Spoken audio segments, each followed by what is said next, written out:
Philippians chapter 2, verse 5 to 11.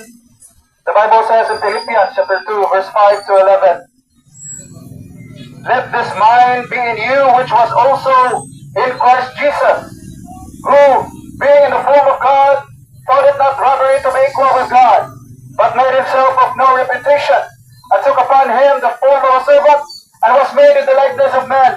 And being found in a fashion as a man, he humbled himself, and became obedient unto death, even the death of the cross. Wherefore God also highly exalted him, and given him a name which is above every name, that at the name of Jesus every knee should bow, of things in heaven, and things on earth, and things under the earth, and every tongue should confess that Jesus Christ is Lord. Jesus Christ is Lord.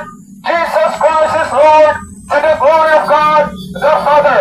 Higala ninyo ng Biblia, na bisan tinuod ng atong Ginoo Jesucristo, tinuod nga Dios o atong Ginoo, pero wala niya giisip ang iyang kaugalingon nga Dios na naman.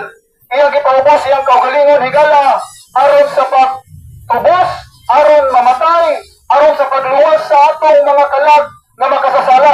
Manang tuyok tumo nga ni kanao, o giyari ang atong Ginoo Jesucristo higala iyang gibiyahan iyang trono sa langit, aron mamatay tungod sa atong mga sala. Kaya nga naman higala, ikaw o ako, usa ka makasasala at ubangan sa Ginoo. Muna kinahanglan kita o usa ka manluluwas. Muna nga niyari ang atong Ginoong Jesucristo higala, aron siya mag-anto sa sakripisyo para bayad sa atong mga sala.